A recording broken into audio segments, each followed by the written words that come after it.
yang dilakukan Nabi selama 8 tahun. Jadi Nabi di Madinah itu 10 tahun. Tahun pertama tidak ada puasa. Tahun kedua baru ada puasa. Jadi Nabi puasa selama 9 kali Ramadan. Dari 9 kali Ramadan itu Nabi iktikaf 10 hari 10 malam 8 kali. Sedangkan Ramadan yang terakhir, waktunya meninggal, Ramadan terakhir itu iktikafnya 20 hari 20 malam. Mudah-mudahan panjang umur, sehat badan, kita bisa melakukan ini insyaallah. Amin ya rabbal alamin. Nah, apakah mesti 10 hari 10 malam baru disebut iktikaf? Ini ikhtilaf ulama. Menurut mazhab Maliki, mazhab paling tua Hanafi, nomor 2 Maliki, nomor 3 Syafi'i, nomor 4 Hambali. Menurut mazhab Maliki, iktikaf itu mesti menyatukan siang dan malam. Masuk siang, sambung ke malam, dan mesti puasa. Kenapa Ustaz pilih Maliki dulu? Sebab mazhab Maliki yang paling berat iktikaf. 3 syaratnya. Ada siang, ada malam, dan mesti puasa. Ini mazhab Maliki paling berat. Kalau gitu mazhab yang paling ringan lah Ustaz. Apa yang paling ringan? Mazhab iktikaf yang paling ringan mazhab Syafi'i. Lama sikit dari rukuk itu dari yang iktikaf. Subhana rabbiyal azim wa bihamdi, subhana rabbiyal azim wa bihamdi, subhana rabbiyal azim wa bihamdi. Itu sudah dianggap iktikaf. 10 hari 10 malam berat. Mazhab Maliki siang malam puasa masih berat. Mazhab paling ringan mazhab Syafi'i. Jadi kita tadi masuk azan Isya, sholat Isya, tarawih, witir. Apakah itu sudah dianggap iktikaf? Memang kalau Habib buku kok payah menjawab.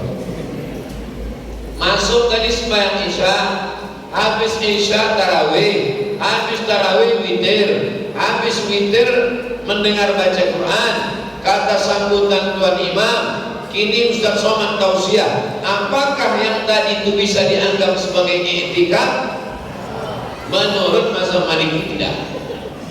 Karena menurut mazhab Maliki iktikaf mesti dari mulai siang menyambung ke malam. Tapi kalau menurut mazhab Syafi'i sudah dianggap sebagai iktikaf. Jadi kalau gitu apa mazhab apa? Oh, Syafi'i.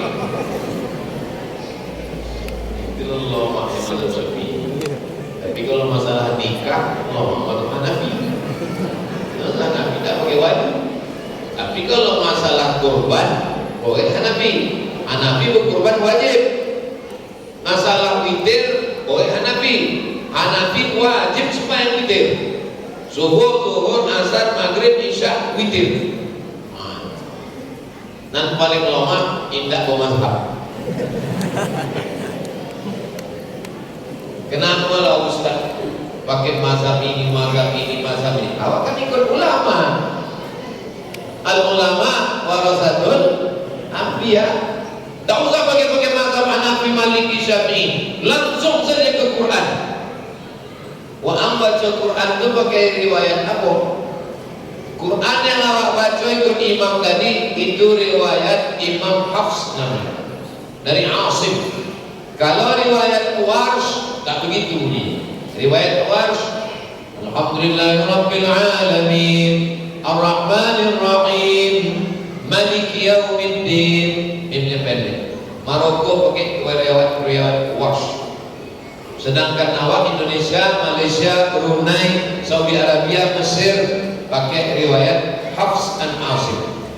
Jangan ikut-ikut imam, langsung aja ke Quran. Wah, baca Quran pakai riwayat apa? Riwayat Hafs, berarti ikut imam. Langsung saja ke hadis. Hadisnya dari mana? dari Sahih Bukhari, nah itu ikut imam. Mana bisa tak ikut imam? Fas'alu ahla dzikri, tanyalah orang yang tahu. Orang yang tahu itu adalah imam. Jadi kalau ada orang mengatakan saya tak mau ikut mazhab Hanafi, tidak mau ikut mazhab Maliki, tak mau ikut mazhab Syafi'i, tak mau ikut mazhab Hambali, berarti nyon imam mazhab dan kelima. Hebatnya lah. Saya bukan imam mazhab. Jangankan imam mazhab, imam masjid pun belum diakui. Maka saya paling selamat ikut ulama-ulama. Maka saya kalau tausiah saya jelaskan. Kenapa Ustaz jelaskan begini mazhab Maliki, begini mazhab Syafi'i? Supaya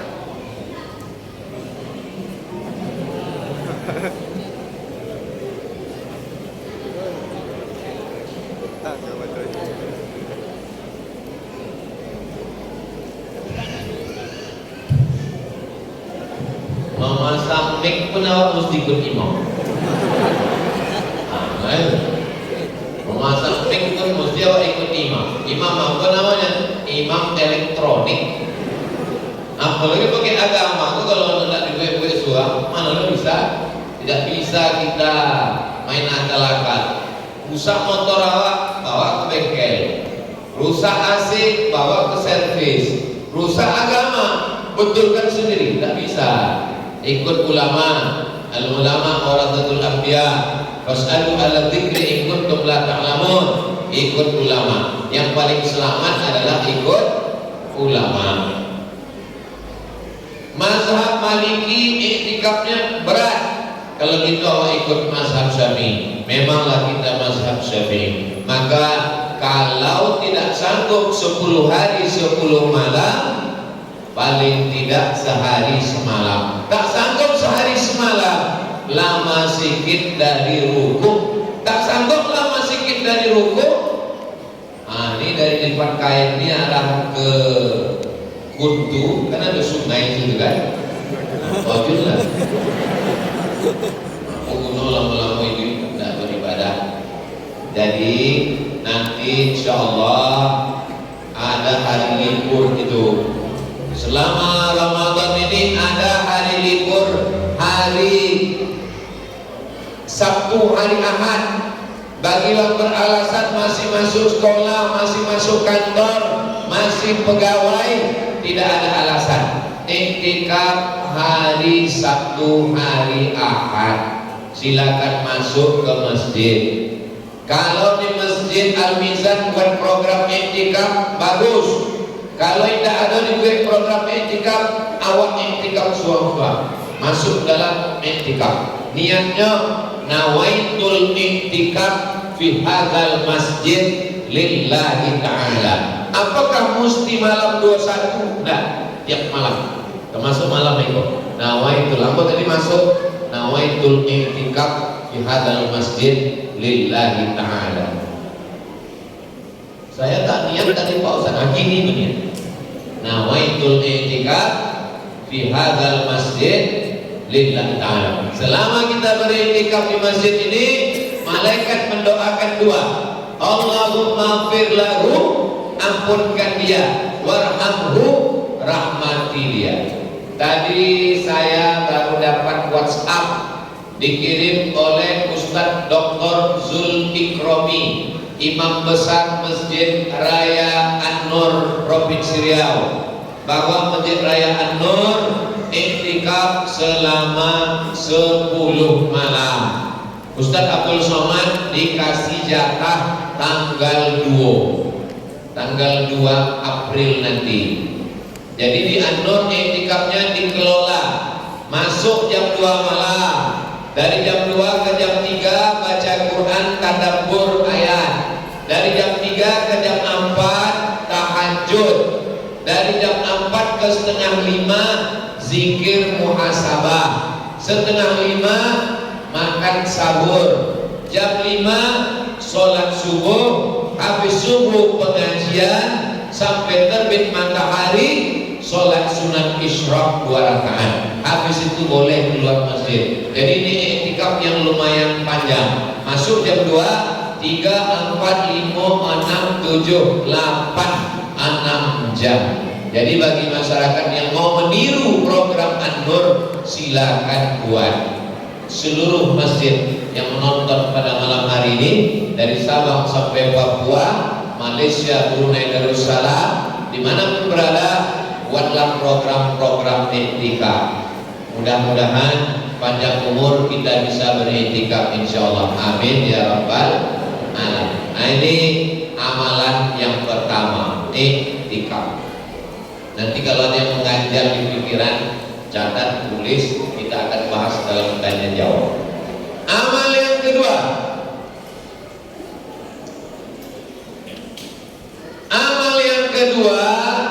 tanggal 9 April hari Selasa. 9 April hari Selasa itu puasa kita hari yang ke-29. Apa amal tanggal 29 Ramadan itu nanti? 29 Ramadan bertepatan 9 April, amalnya adalah menengok anak bulan. Anak bulan itu bahasa Arabnya hilal. Jadi tanggal 9 April itu nanti sedang dicari, diintip, diintai hilal. Jadi suami ibu yang namanya hilal jangan kasih keluar rumah. Sebabnya sedang dicari-cari uang. Kalau sore tanggal 29 itu nanti nampak hilal, maka hari Rabu tanggal 10 April hari raya, karena sudah nampak hilal. Kalau tanggal 9 itu nanti tak nampak hilal, maka hari Rabu kita puasa hari yang ke-30. Begitu berdasarkan hadis Nabi SAW. Sumu li ru'yati, berpuasalah kamu kalau nampak hilal. Waftiru li ru'yati, berhari rayalah kalau nampak hilal.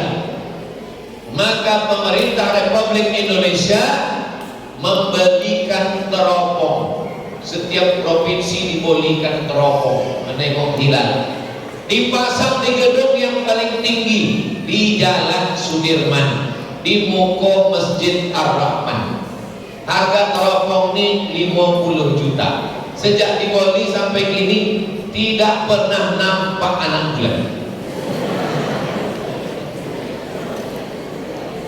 Belum pernah sekalipun sidang isbat di Jakarta berdasarkan penampakan anak bulan dari Pekanbaru.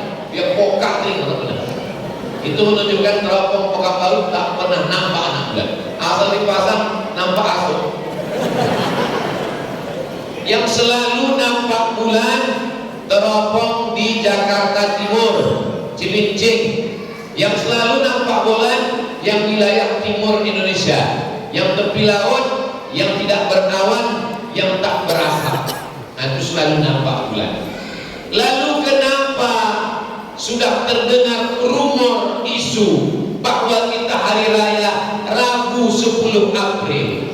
Dari mana orang mengatakan kita hari raya 10 April? Karena berdasarkan hisab, ilmu astronomi, ilmu falak, hari Selasa tanggal 9 April itu ketinggian hilal 4 derajat.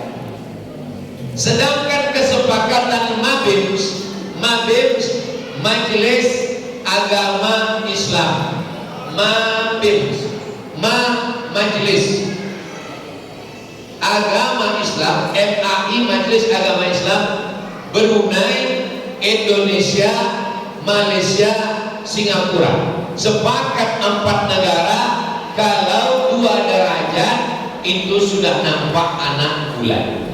Dan nanti tanggal 9 April hari Selasa menurut ilmu astronomi itu sudah 4 derajat. Jadi menurut ilmu astronomi hari Selasa itu sudah nampak anak bulan. Berarti hari raya menurut ilmu falak. Tapi nanti tetap ditunggu saksi. Makanya ibu yang ingin memasak ayam memasak ketupat, nah itu besar kemungkinan sudah nampak karena 4 derajat.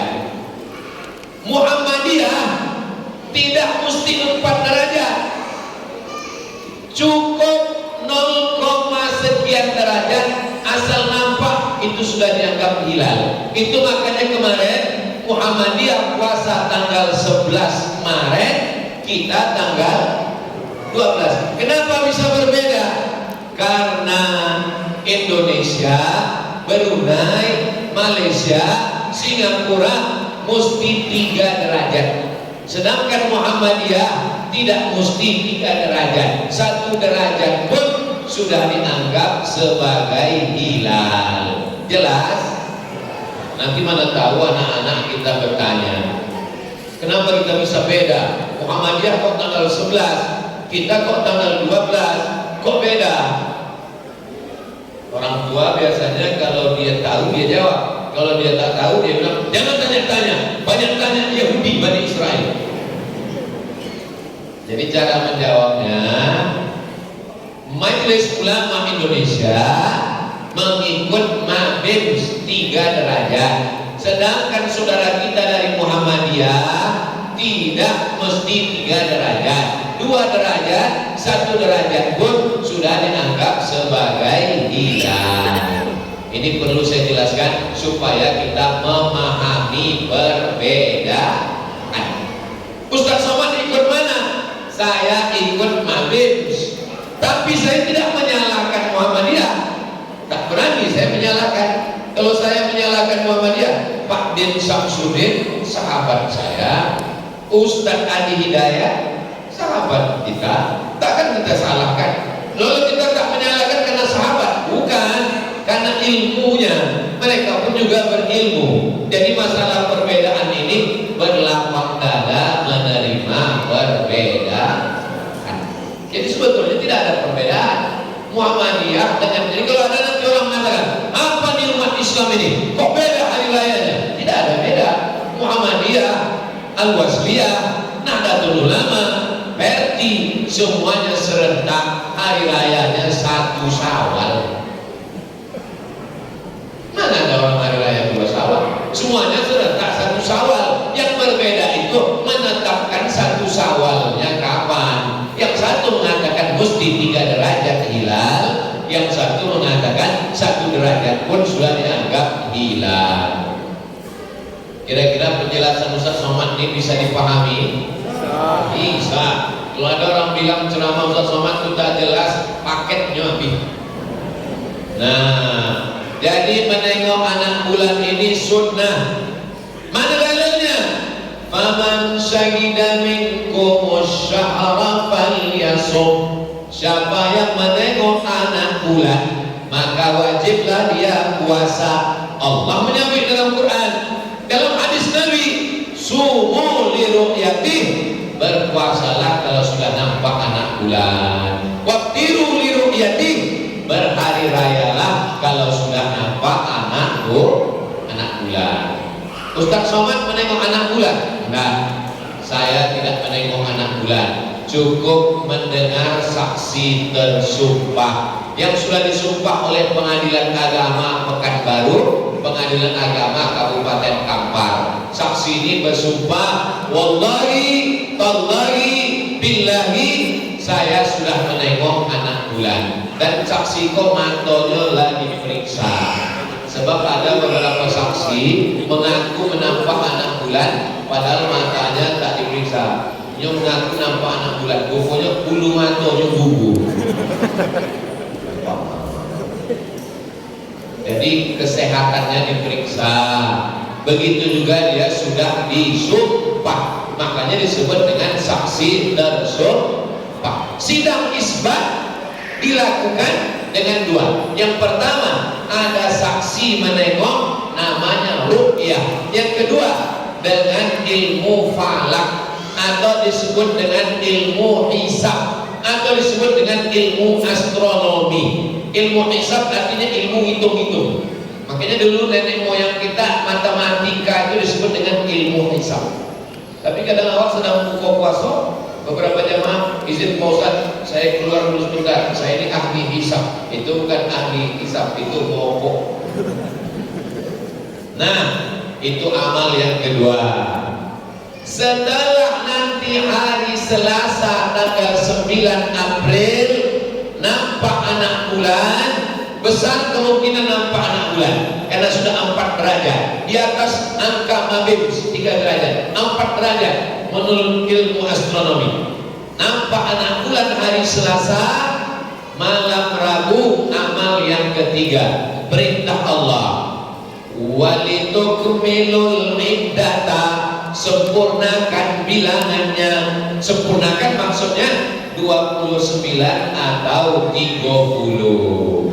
Setelah dapat angka 29 atau 30, walitukabbirullah, bertakbirlah. Maka nanti malam Rabu habis maghrib kita pun bertakbir, Allah